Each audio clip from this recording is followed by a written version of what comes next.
Get ready for a game changer. Sarah Westall is bringing you Business Game Changers Radio. Sarah will bring you leading experts, visionaries, and newsmakers who provide the best commentary on big issues and cutting-edge innovations. Sarah's 20 years as a business executive will help you think like an entrepreneur with expertise, energy, and attitude. Now here's your host, Sarah Westall.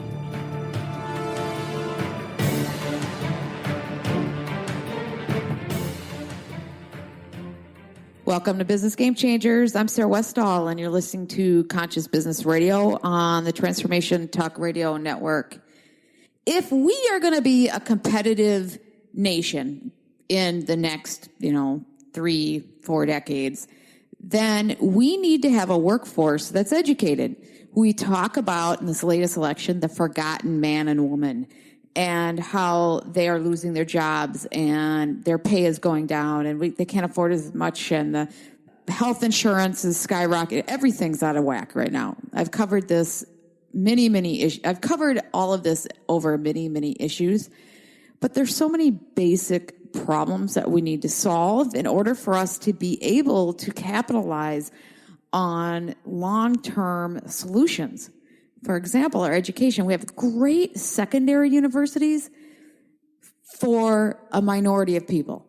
There are some magnificent ones that we have. In fact, if you look at the top 10 universities in the world, we dominate like 6 out of the top 10 and more than half of the top 20. I mean, we have great universities, except that's only for a small percentage of the people in our country.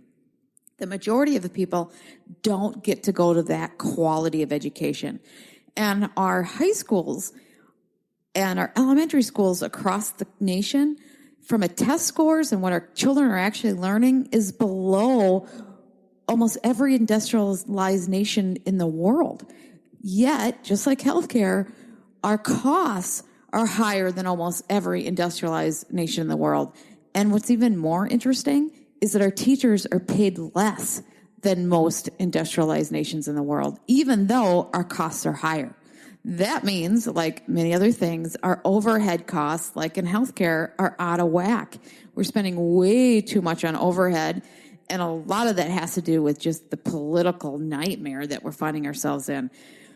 There's so many issues here, and it's incredible. For example, if you are lucky enough to be in a state where there's choice, if your son or daughter is struggling at a school and they're shriveling, you can take them out of the school and put them into another one where they can thrive.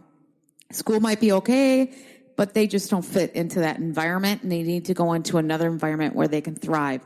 Or you're unlucky and you live in an area where the school district's awful. The only thing you can do if you don't have choice is to move.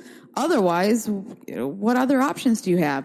Well, in some of these states, there's single mothers who don't have much money, whose kids are shriveling at schools, and they don't have choice.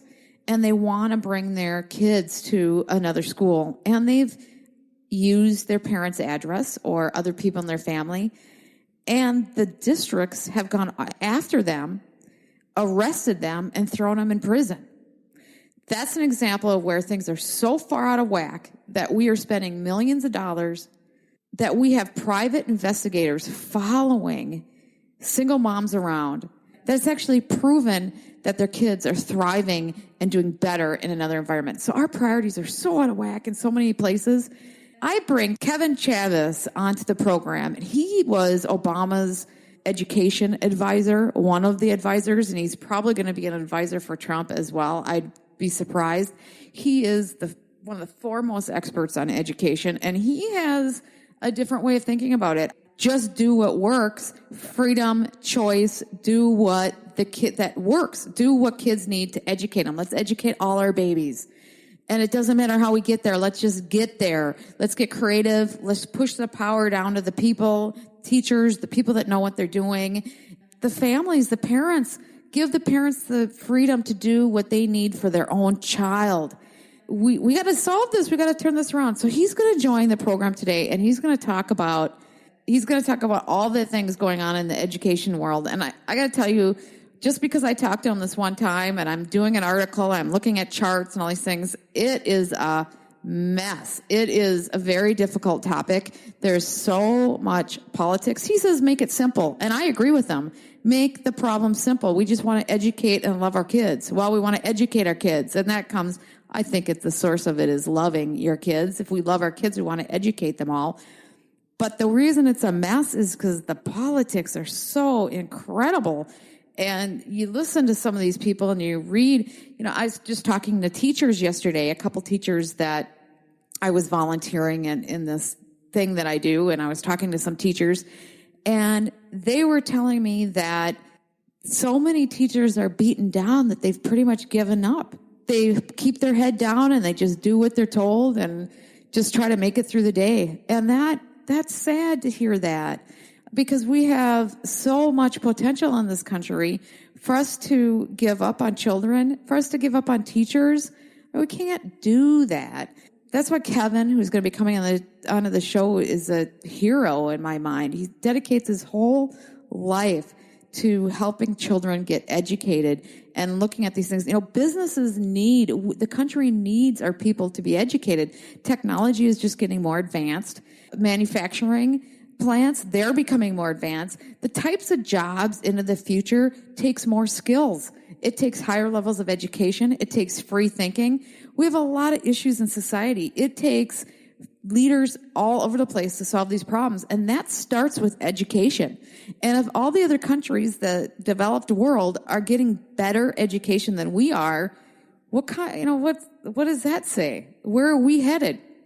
Sure, our elites, and my children included, I'm making sure they get a good education. They are getting a good education. I'm sending them to the best schools I can find, and my son's at Northwestern, and I'm hoping my daughter goes to a great college as well. I'm sure she will. And, how do we make sure that all our children can go to a great college?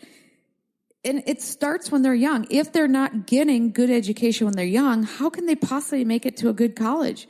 We've pretty much hosed them up for life. Or, they can turn it around. They get in their 20s. They propel themselves, pull themselves up with the bootstraps and then educate themselves. But it's so much harder if they have to do it later versus us getting it done for them when they're children, helping them. Of course, the children that work really hard, they can overcome a lot of things. But you know how hard it is to swim upstream when you're an adult, let alone when you're a child? So we put all these kids in these situations where they don't have the ability to make it. So if there's one place in the world that there needs to be a major game changer, it is in education. If we want to compete, so many amazing things going on with neuroscience and nanotechnology and all these amazing areas. But that takes educated people who are creative and innovative. And there's such a waste of human resources if we don't educate as many people as we possibly can. So now we're going to welcome Kevin Chavez to the program. Hi, Kevin. Welcome to the program. Hi, Sarah. It's great to be with you. You are really, you've been stated as the top leading advocate for children and schools, and you are really pushing this learning culture. What does that mean? Well, it really comes down to this, Sarah. For many years, we had a learning culture in America, that whole American ethos of pull yourself up by your bootstraps, get a good education, and you'll have a great life. But we sort of lost that over time, and education sort of devolved into almost a toxic political undertaking. And so when I talk about building a learning culture, I think this is the number one thing that has led to other countries outpacing us. Because I've been to other countries and visited schools and talked to the leaders. They don't fight about education in terms of the politics or party politics. They just really believe in investing in every child. And it's amazing how magic can occur as a result of that level of investment. And then ultimately what it comes down to is, as opposed to putting the politics or the system interests or the adult interests first, we really need to set a different tone. And as opposed to us telling kids they need an education, we need to inspire our kids to want to learn. And that's how you build this national obsession around learning, so that it's not tied to a test score. It's not tied to getting a job. It becomes a way of life. And I'm going to tell you, I think that's the real intangible that I see in other countries that we just don't have. Well, isn't that what we need to be able to get to that next level? Because we have so much innovation, and we have so much technology, we have so much need for people who are able to operate at a higher level. If we can't create that kind of environment, we just won't have the people that we need. Well, that's exactly the case, and we can do it. The challenge is now we have some people feel that not everyone can do it. We have so many of our kids, particularly come from challenged backgrounds, who don't believe they can do it because no one's invested in them. And then, this whole sort of get rich quick environment where you can become a superstar or an overnight sensation.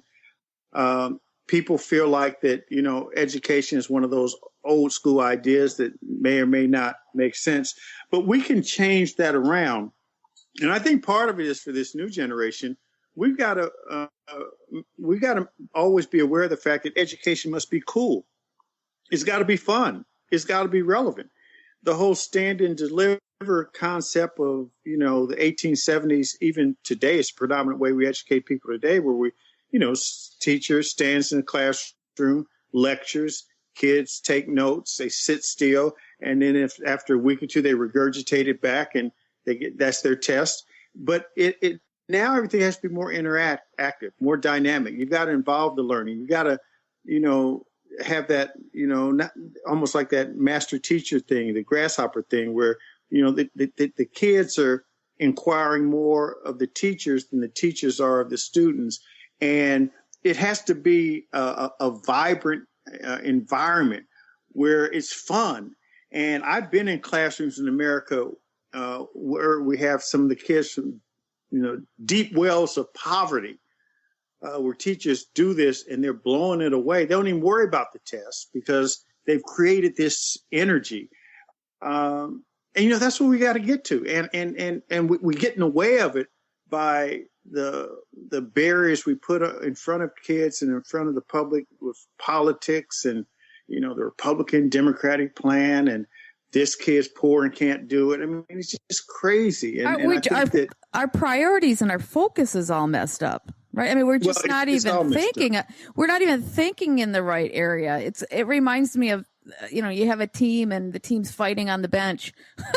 It's like we're just not even, and then they lose. The team that's fighting loses, and everybody's watching them be self-destruct, and that's essentially what we're doing.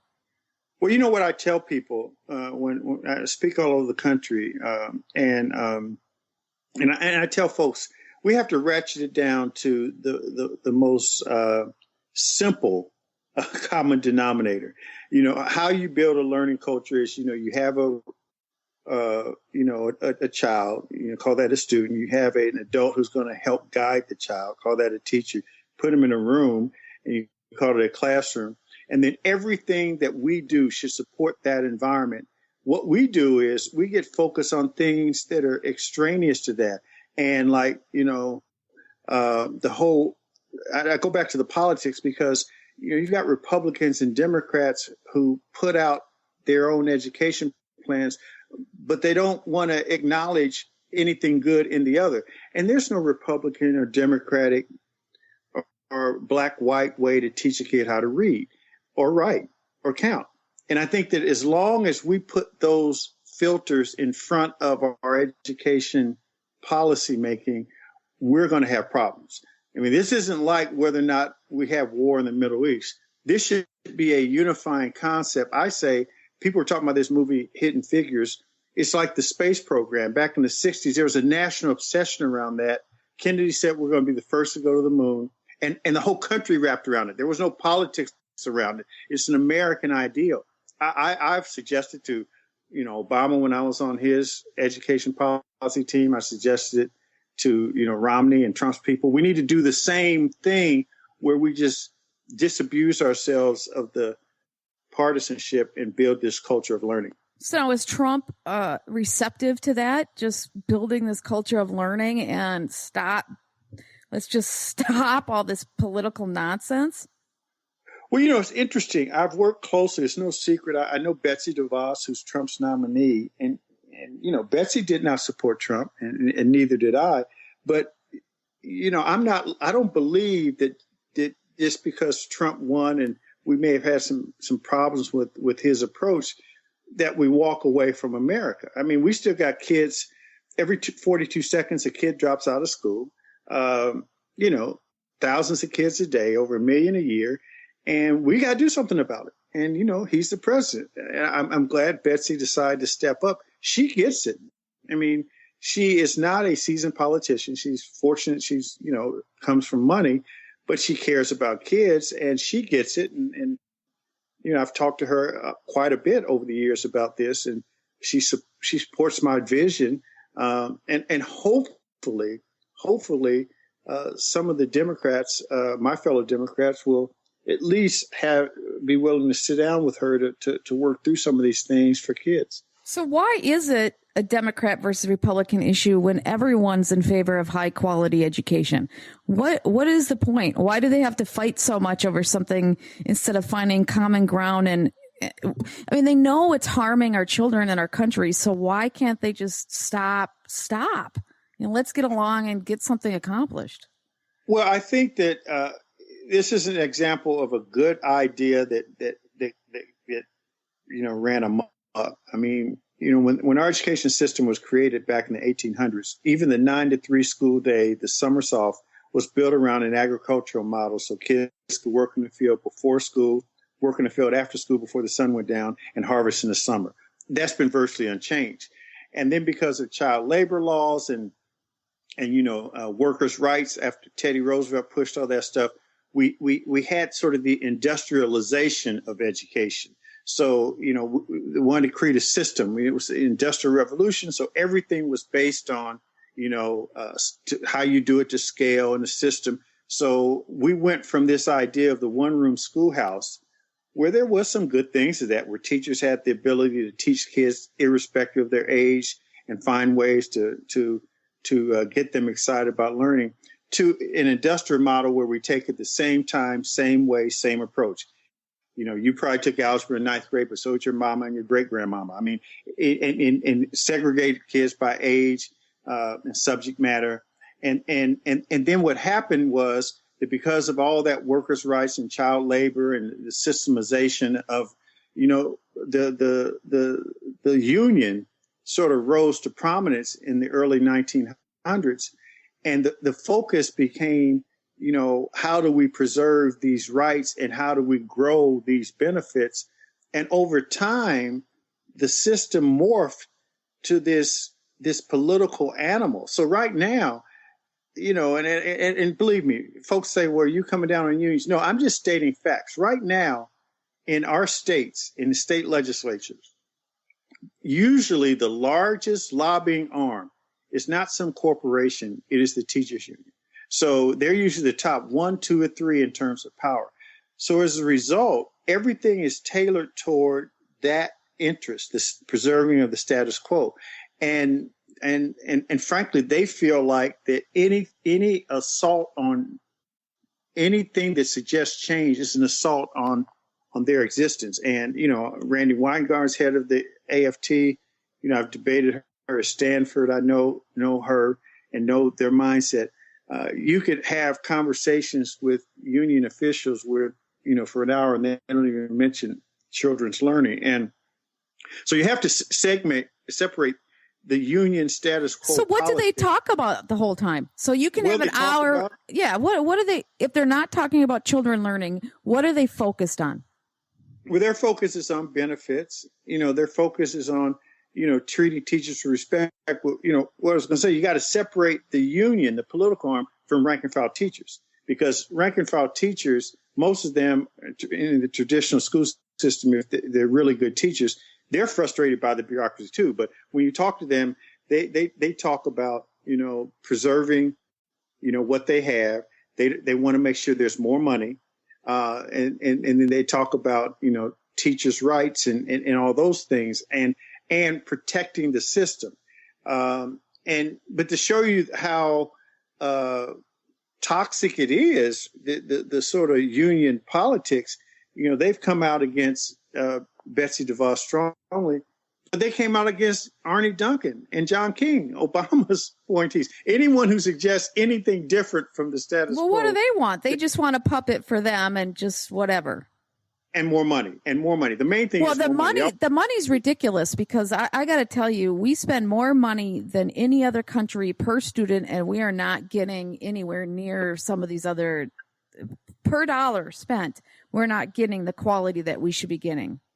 No, you're absolutely right. But they've been very adroit, very skillful, very clever in now couching this as either or terms. So they say if you don't support, the public schools, if you don't give schools more money, you're not supporting public schools. And these other things are a distraction. That's one thing that Randy always talks about. It's a distraction. So charter schools and choice are a big distraction. So they've created these buckets. And what I tell people is for the average parent, if you're a working class parent, black, brown, white, yellow, doesn't matter. And if you're part of the median income in America, $40,000 household income, and your kid is slated to go because you can't afford to live in a fancy neighborhood where they have great schools to a bad school, you're not thinking in terms of your either or is what do I do? And if you have no other option, then you're not thinking in terms of Republican, Democrat. You're frustrated. And well, you just want the best school for your kids. You don't want to be stuck in a school that's bad for them. There can be some decent schools where the kid just does not thrive there and they need to get into a different type of an environment. And there's no question about it. But far too many of these parents now who want more are told there are no options. That's why the charter and choice movement has taken off. And now, parents are desperate. What is driving the change is not, the crazy people like me, because I'm, crazy by definition. That's good though. You're trying to make change. You care about, I heard you made a quote. You say, let's educate all our babies. And I like that. Yeah. I mean, and I tell people the only folks who are against school choice are the ones that have it. They're the only ones. I mean, if you have means, and I say this with all due respect, I don't know who your audience is, but I'm a Democrat, but I say this to our limousine liberal friends who will send their kids to a private school and then rail at the podium and say, we need to preserve public education, but and you need to send your kids to a school that I wouldn't be caught dead sending my kids to. Yeah, well, I mean, the hypocrisy drives me crazy. This is a business type show, actually, and I tend to do a lot of business and politics, and so the listeners are a little bit more conservative. And I got to tell you, when you're talking to more conservative type people and business people, they're more apt to like school choice and the freedom that it brings.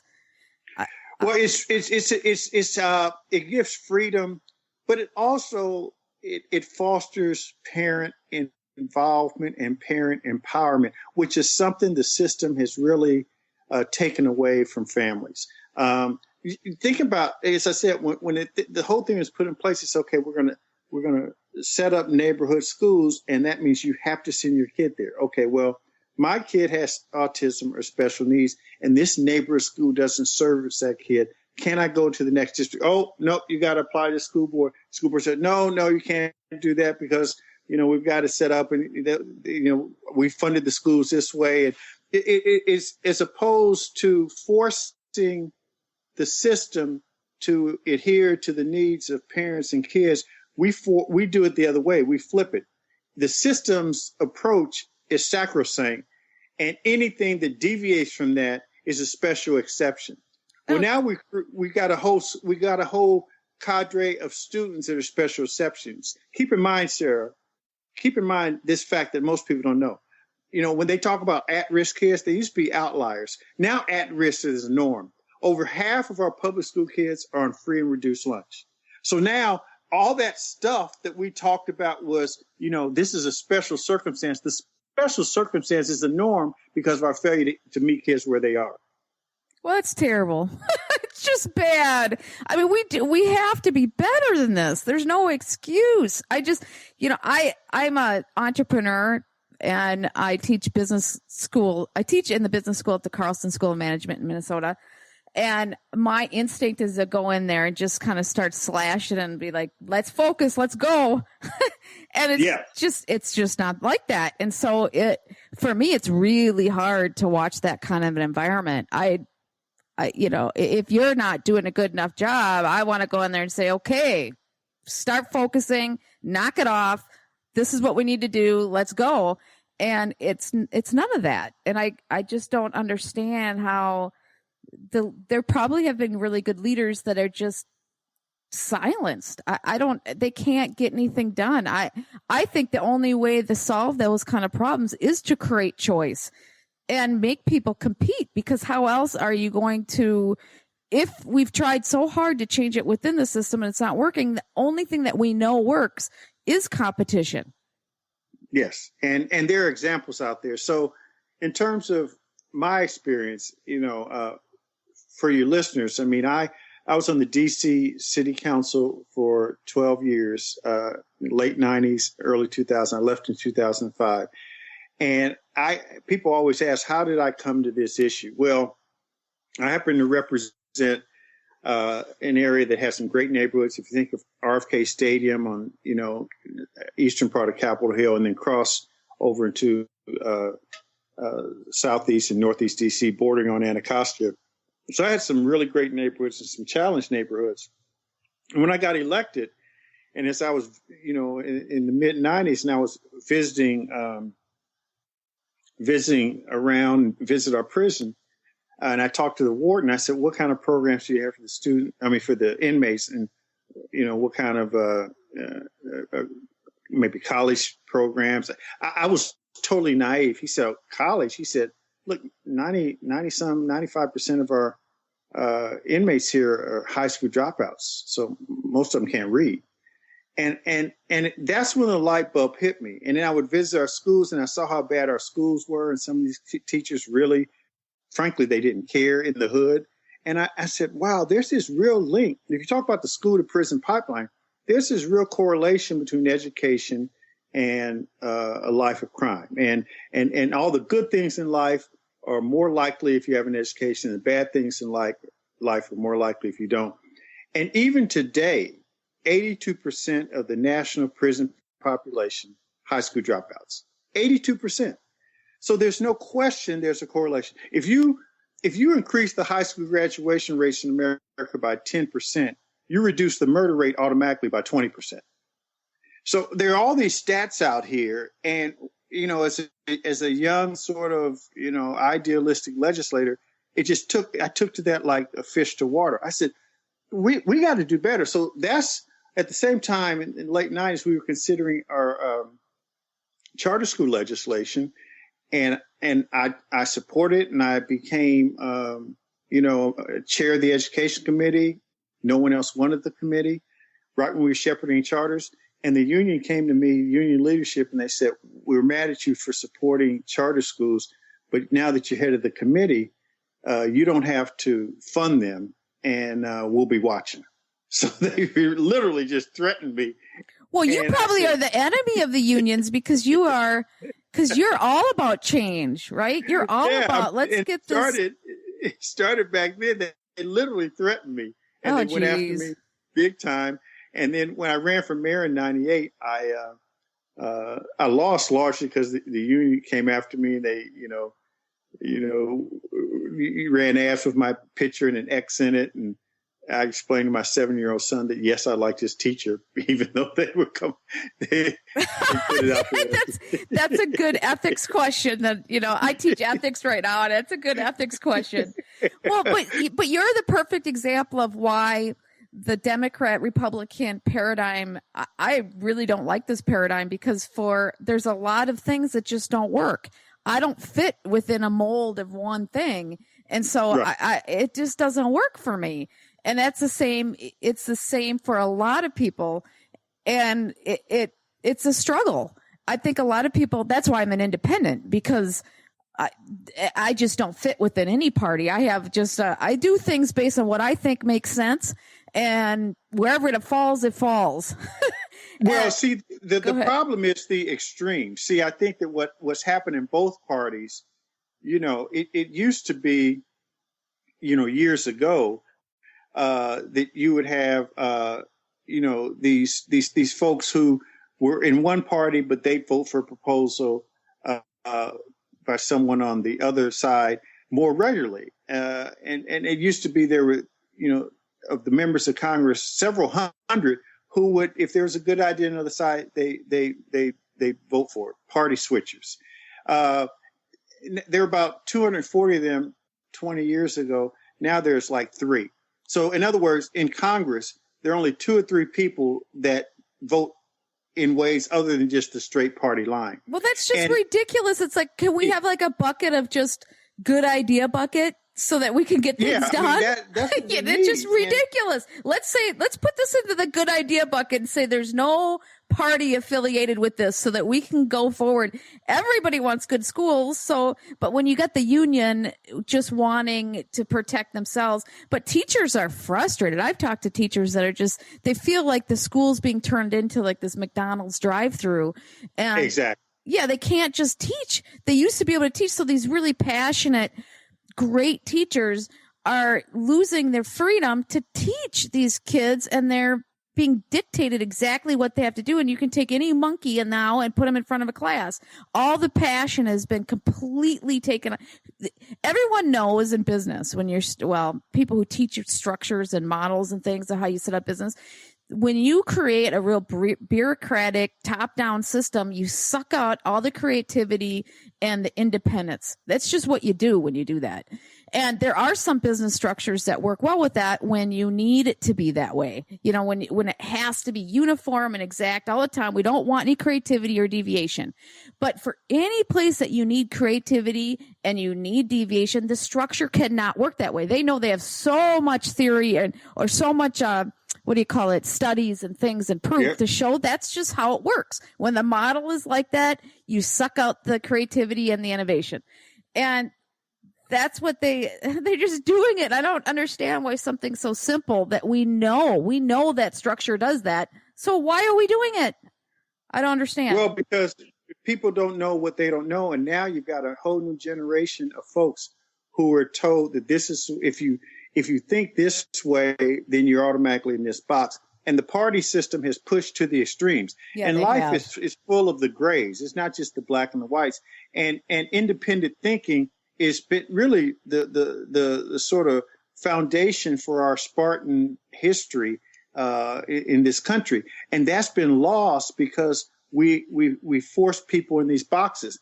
My view is going back to this learning culture. The only way to build that culture is to explode that paradigm. We've got to explode those boxes. And I love your idea of a good idea box. Yeah. Oh yeah, the good idea box, so that we can put this into the good idea box and not have to worry about the politics.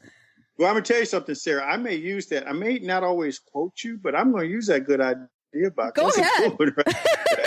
Take it. It's a good one.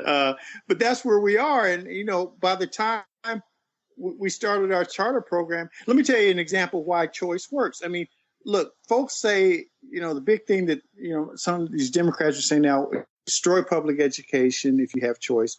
But the exact opposite is the case. And we've got studies on this. If you look at D.C., if you look at New Orleans, if you look at Florida, if you look at Milwaukee, I mean, the more choice you have, the better public schools are. And there's a study, which, folks don't want to talk about, by David Figlio and Cassandra Hart. I was at a conference and spoke to a group of PhD education students last week in D.C., and Cassandra Hart was there, and we talked about her study. She's a young, brilliant academic. And this study was based on the Florida Tax Credit Scholarship Program. Now, in this program, you've got 100,000 low-income kids, average family income $25,000, who were pulled from their public school and sent to a private school that works for them. these kids are all blowing it away, doing great. 100,000 kids. Now, the study that these Northwestern professors did, and this is real telling, they studied the kids that were left behind in that public school. So the schools where kids who went to those schools got scholarships, they left. They looked at the kids that left behind. And those kids' test scores and outputs improved. And that's because they took some of the most challenged kids, got them a scholarship, and the kids left behind, the teachers were able to meet their needs better. So it showed that choice worked when you look at absolutely. You know what you're doing? Right, you're taking the kids who just aren't thriving and putting them into a different environment where they can thrive, and the kids that are, it just allows everybody to thrive more when they're in the right seat on the bus. Yeah, and the important thing is, see, everyone talks about, choice will destroy public education. But if you've got right now, 1,000 or more of these dropout factories for your listeners are schools where we know we can identify over 1,000 schools where chances are a kid enters the school, they're going to drop out. Dropout rates 60, 70, 80%. But wouldn't you drop out of a crappy school where you're not learning anything and all you're doing is feeling like you're just hanging out with your friends maybe and there's better things you can do? Oh, yeah. Or learning to be a future criminal, which is some of the, if nobody cares about you and you're not learning, it's like, well, this is a waste of my time. You'd get to that point. Yeah. And so, but the best way to fix it is, you got to focus on, the curriculum and the learning and better teachers. But my goodness, if you get a handful of those kids some great scholarships to some better schools, then it just changes the dynamic. And that's what has happened.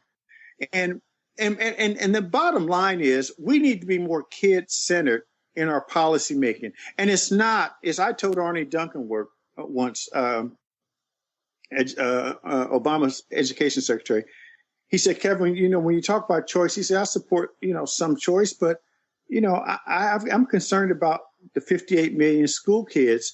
And, what about the rest of the kids if you should give a handful of scholarships? And I told him, I said, with all due respect, Mr. Secretary, Arnie, if you can't educate one child, you don't have the standing to talk about educate 58 million. We're not even doing anything. Well, we can't let them we can't give them a chance because, what about these? You're leaving them behind. Well, you're not even doing any. What? Right. Yeah, that's what they'll say. That's the standard line. And I think that what people don't understand is that, it starts with that one child. It's that each one teach one. If your refusal to support choice or change is based on the fact you can't fix it for everybody, well, hell, you're not fixing it for everybody anyway. Well, you won't ever. You'll never fix it for anybody then. Yeah, and then now we're really in a bad situation. And then I go back to, I think, the ultimate hypocrisy. Like I said, the only people who are against it are the ones that have it. The folks who are making these decisions, they're the ones who, they send their kids to private schools, some of the most exclusive schools in the country, or those public outlier schools in neighborhoods that, have amazing results. And again, I think the ultimate standard is that there should be no school open that you wouldn't send your kid to if you're a policymaker or elected official. And that's a tough standard.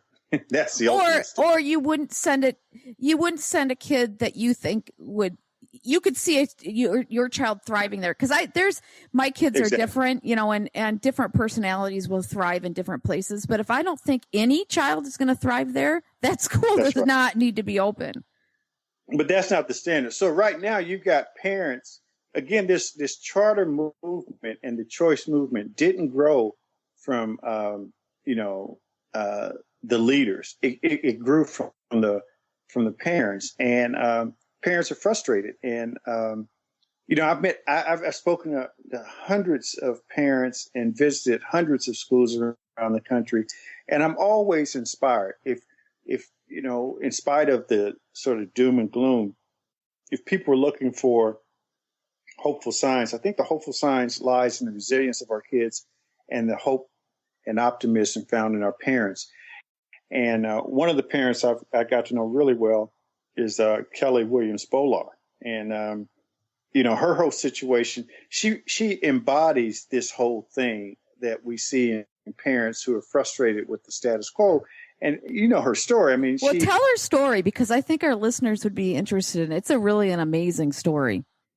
Well, so Kelly, her kids, she had 2 daughters, and they live in Akron, Ohio, which happens to be the home of LeBron James, and it is also, historically been the worst schools in the state of Ohio.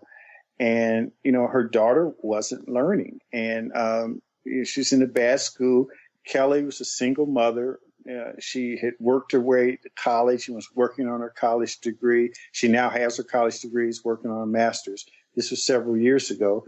And what happened was, she said, this school doesn't work for my child. Her father lived literally about 6 or 7 miles away, but he was in a great neighborhood. And she used her father's address to put her daughters in the neighborhood school, and they were thriving. When this Akron school district found out about it, they went after her. They arrested her. They prosecuted her, and they jailed her for using her father's address. Now, it's just, there's better things to jail people for. Oh my gosh! But right now, this is part of the. First of all, I think that we all know people who have used someone else's address to get their kids in a better school. In fact, former New York school chancellor Joe Klein told me this was a cottage industry in New York, where Upper East Side, Upper West Side folks would sell their address to working class folks so they could use it to send them to a better school. But anyway, that happens all over. Yeah, I could see there'd be a mark. We're lucky where I live because there's school choice, and it's been like that for quite a long time. And yes. I think that makes a heck of a difference. And our schools are always on the top of the, list as one of the better schools, and I think that's why. Yeah, and I think you're absolutely right. Again, to my point, the more choice you have, the better. But for Kelly's situation, she got arrested and charged, and she ended up being a mini celebrity. Several folks came out and said this is crazy.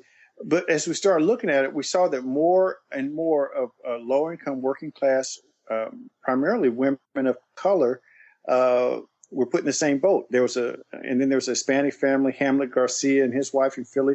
They were charged, and they were arrested. And Kelly Williams' story, her dad died because of the stress, right? Dad died because of the stress. Her daughters, she ended up getting them in a better school, and they're doing well.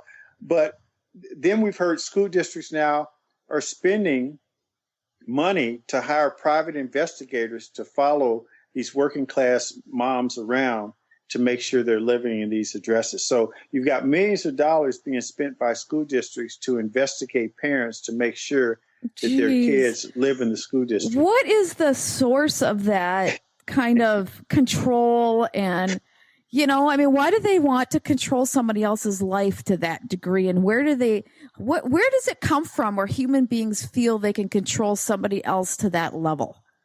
Well, the whole mindset now is part of this gotcha mindset, this based on system preservation as opposed to kids learning. And the system preservation is that we have got to fight to the death to protect this status quo existence because, this is so important. But again, we've evolved, or I would say devolved, to this place of misplaced priorities. And what school districts should be focused on is one thing: the learning of individual children every day, and anything that fosters that. And as opposed to saying, we're going to arrest you because your kid shouldn't be in this school district, we should say, oh, your kid is working here? Well, wow. How can we facilitate it better? Exactly. They thrive here more. Yeah. I mean, how can we make this easier for you? Because your kid is learning here. This is what we want. This is the ultimate goal, or should be the ultimate goal or aim of any school district, to make sure kids learn. So, you know what? Let's enter into some inter-district compact where we can facilitate bus transportation to make it easier for you. And we'll work it out. They'll maybe give us some money for your kid, but if it works out better this way for your child, let's go for it. So, that's how you build the learning culture. So do you think that most politicians are actually for school choice and maybe even vouchers, but the union's so strong that they won't publicly support it? That's an excellent question. And there's absolutely no doubt about it. In fact, I can tell you, anecdotally, but my anecdotes I think have substance because, I've spoken before the National School Board Association. I thought they booed me out there, and a third of the audience stood up and cheered. This is a room of 1,000 people, the National School Board Association, and I was surprised.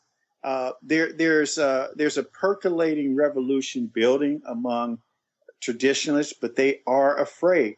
When I've spoken before private meetings, before state Democratic caucuses, state Republican caucuses, Black caucuses, Hispanic caucuses, and every time I speak before a group of elected officials, and I'm not exaggerating, each and every time afterwards, one or two or more will come to me. They'll look around almost conspiratorially and say, you know what, I support everything you say, but I could never do this publicly because the union would kill me.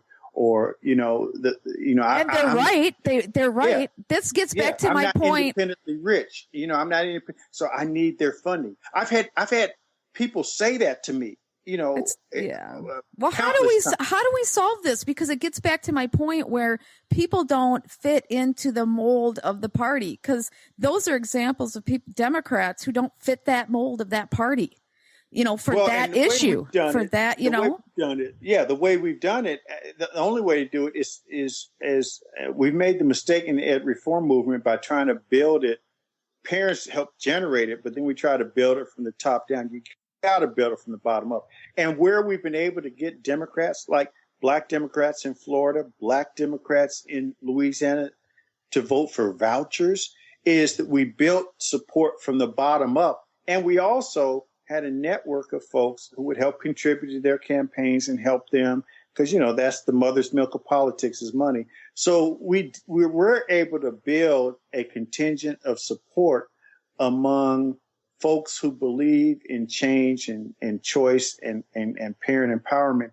And it's made a huge difference. When we got, 12, 13, 14, 15 Black members of the Louisiana legislature supporting charters and choice, we've supported them.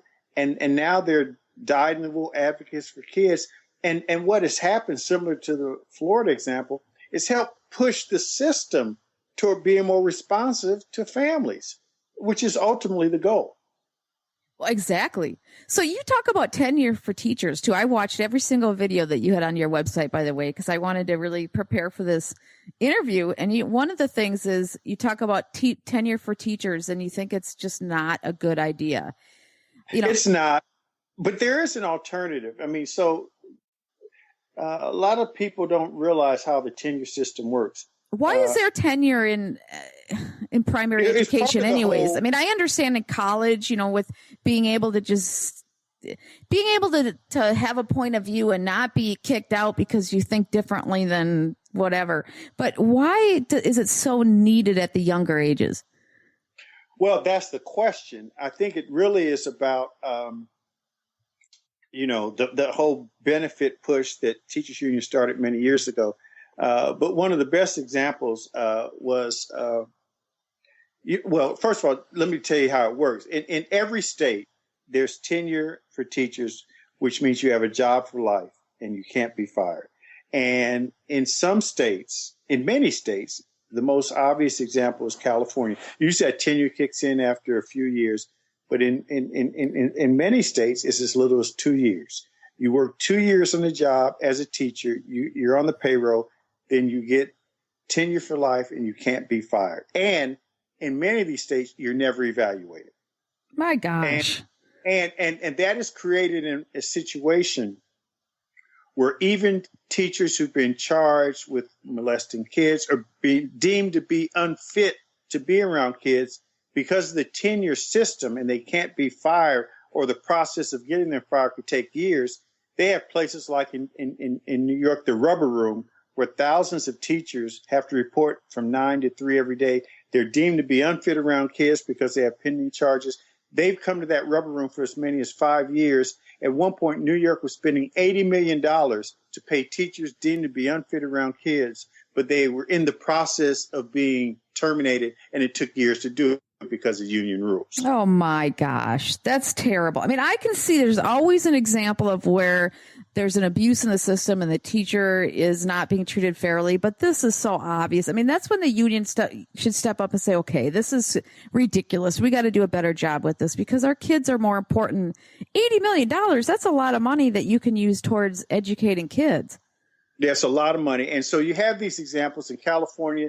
They had a bill that said, okay, if we're going to adjust the tenure laws, this was a couple of years ago, because they had so many teachers who were charged with molesting kids. They said, we're going to adjust the tenure laws. It was in the California legislature, where if you have been convicted of molesting a kid, you can immediately be fired. And then the union beat it down, and the leadership pulled it, so it was never passed. Oh, geez. So this is the so reality. If you're actually convicted, once you're convicted, can you fire them, or is yes, you can fire them, but it still is a process. They've been able, they've got these rights built in, they've got these appeals, so it could take years, even if you, and you're still on the payroll. See, that's not even common sense.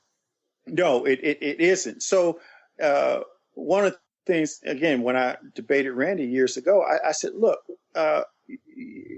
they always say, the union leadership, we don't want you policing our teachers. It's not fair. We got these rules. I said, why don't we do this? This is my suggestion, and it's not an original from me in terms of how we deal with tenure and make it better. I go back to A Nation at Risk, which was put in place 30 years ago, where a group of bipartisan experts made these recommendations on how we improve education. Most of the recommendations have not been adopted after 30 years because of politics. But one of the major recommendations in terms of improving our teaching corps was professionalizing teachers.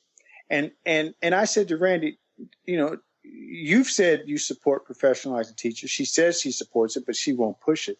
I said, but let me tell you what professionalizing teachers would do.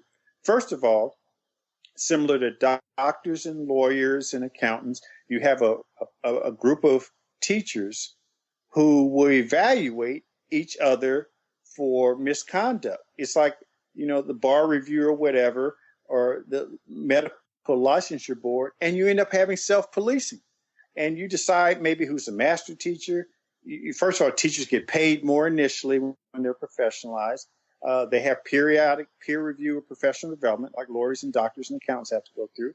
And then if you get, like if a lawyer gets disbarred, there's some panel of lawyers that said, you've been charged with professional malpractice or misconduct, and then they suspend them or they take away their license.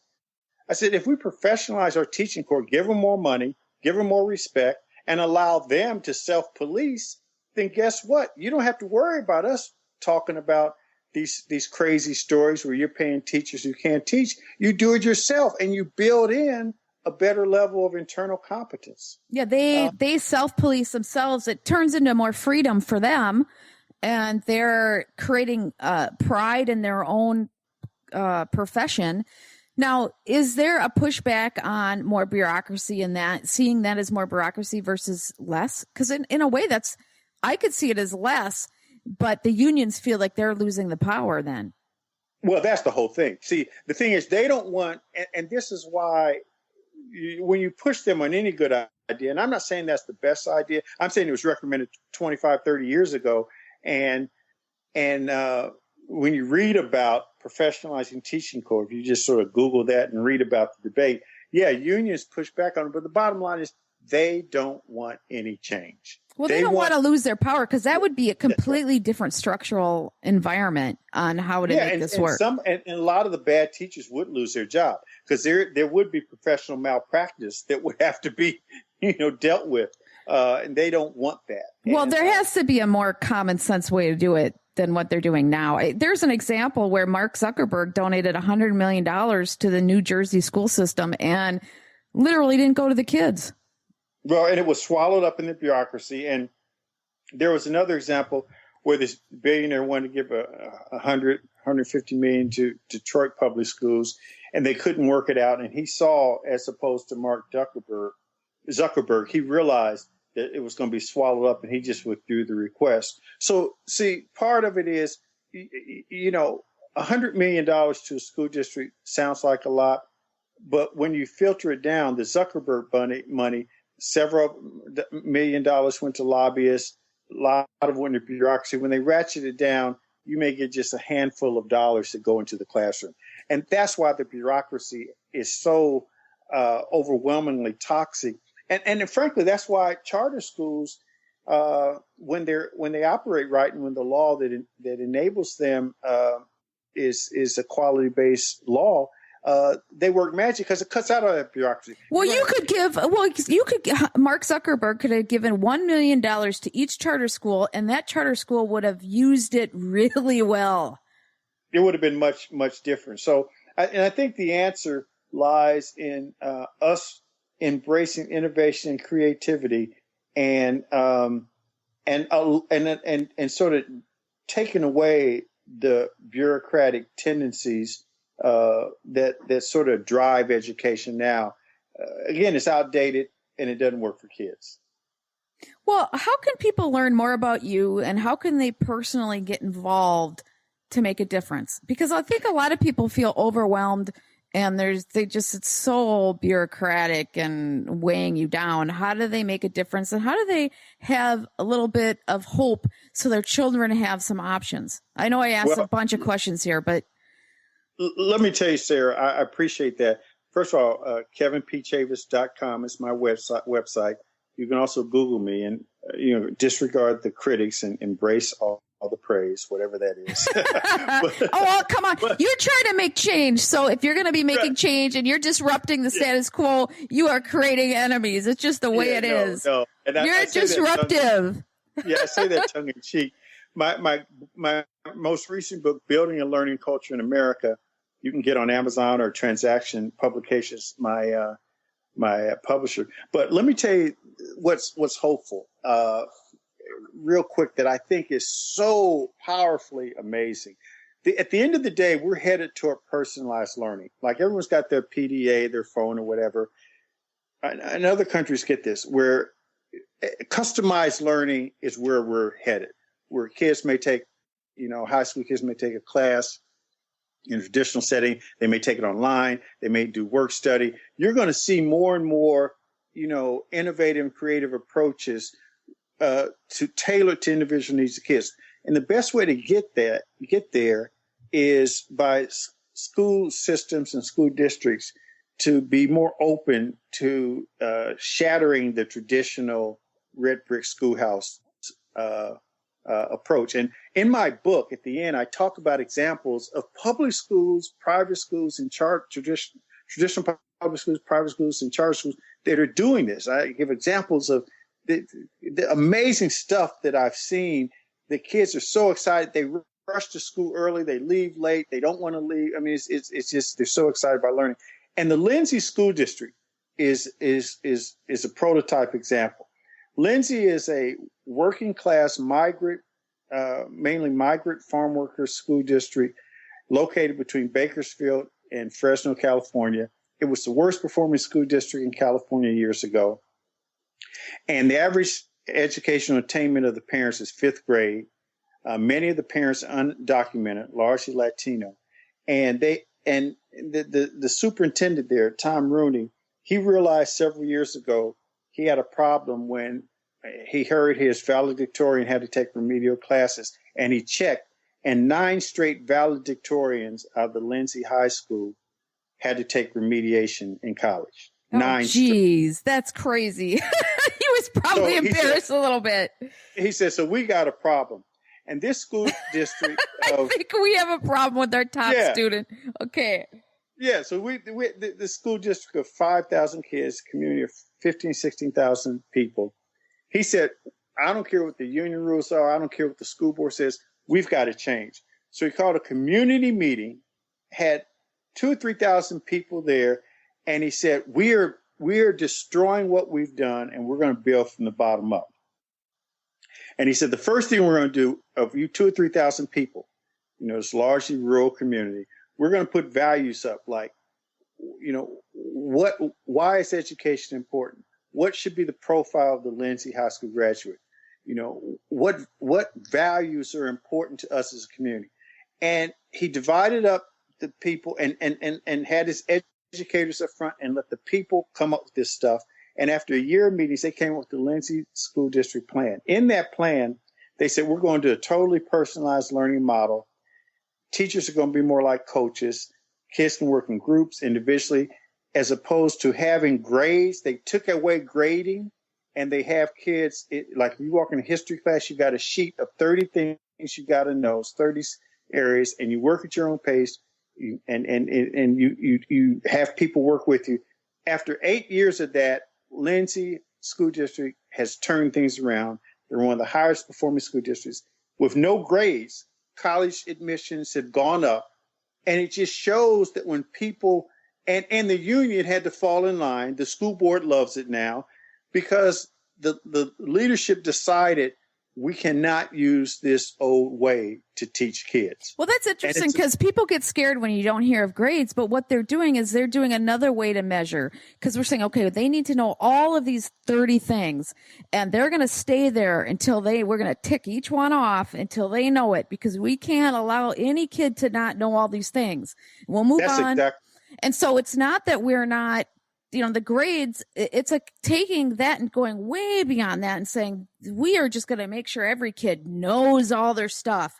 I love that. And it's powerful because what they did by grades, they said, we're not going to do the arbitrary grades and stigmatize kids. Some kids, we're just going to say, you got to learn this stuff. They don't teach to the test. So when all the testing stuff came and, Child Left Behind, we're not worried about that because we feel if kids know it, then they'll do well. And that's exactly what has happened. Well, if they know then when they go and if they know it, when they eventually go and get graded, they're all going to have they're all going to have A's. Right. And they're not cramming. So they know it for the test and 2 weeks later, they forget it. When they learn it organically and they love it and they have fun with it, then they know it for life. And it's a powerful example. And so now as I talk to people, I know a bunch of individual schools, that do this kind of thing. This is where we're headed. Our challenge, our charge is to make sure that the adult important muckety mucks don't get in the way of this stuff. That's our charge. Well, and I even the pushback on grades, because I think that would be a change in a different model, and people are like, well, why not? Let them suck it up. They can just get great. But what's happening now is there's so much grade inflation everywhere that grades don't mean anything anyways. I mean, honest to God, they really don't. And even students, the high students, are frustrated with that because there's so much grade inflation. Yeah, and it's such an arbitrary measure. I mean, it'd be a long time before we could get rid of grades across the country. But I think what this tells us, the Lindsay model, after 9 years of it, 8 or 9 years of it, an amazing turnaround in one of the poorest areas in the country and one of the most challenged communities in the state, that they're blowing it away. What it tells us is that by making education cool, fun, relevant, and innovative for kids, it works. Oh, and they also the other thing they did, they had wraparound services there. So they had Healthy Start, they feed the kids, have extended day, they have, mentors and tutoring. If they have challenges, because it's still a challenged community, they have daycare for high school kids who have children. So there's all this stuff that they blend the human services with the school stuff. And it created a community hub where learning is front and center. That's the hope and promise for the future if we allow ourselves to embrace it. Well, now, can parents contact you directly, or is there resources that they can use when they have? Okay, because, there's so many people that are just like frustrated. I'm blessed because we're in a state where you can choose. And I think that it removes a lot of the politics, too, because people then there's not all this infighting and stuff that allows them, if they're really disappointed, they can leave. Yes. It makes it a much more peaceful environment. I would urge anyone who wants to reach me, I've considered myself sort of a facilitator. I try to match resources with needs. I get parents that reach out to me on my Facebook page or Twitter account all the time. And I try to at least match people because I've traveled everywhere and I know these amazing programs. And we need to build this revolution of change. But as I said, Kevin P. Chavis, CHAVOUS.com. You can even contact me through my website, and I try to be responsive, as you know. I really am on a mission to create a learning culture that will do justice to American values that we all hold dear. Oh, excellent. Thank you so much for joining me today. Thank you, Sarah. I appreciate it. And I apologize to everybody, but again, I do not have time to air this entire interview. He's such a great man, and there's so much more to listen to what he has to say. So if you want to hear the full podcast, go to my website, sarahwestall.com, and it's also available all over the place, every place you can find podcasts. Look for Sarah Westall Business Game Changers. You will find it. It's also, I'll have the YouTube video. You can go to my YouTube channel and you can hear the whole interview there on YouTube. But I want to remind you, if you go to my website, sarahwestall.com, I have charts and graphs and things on education. So you can see just what's going on in the world with education, what's going on in our country. I just did a short article on this with a lot of information and graphs. So hopefully you can get some information out of that. And we are doing a test online store to see how things will work. I'll be having an ebook up there within the next few months as well. But we need to support this channel, this show.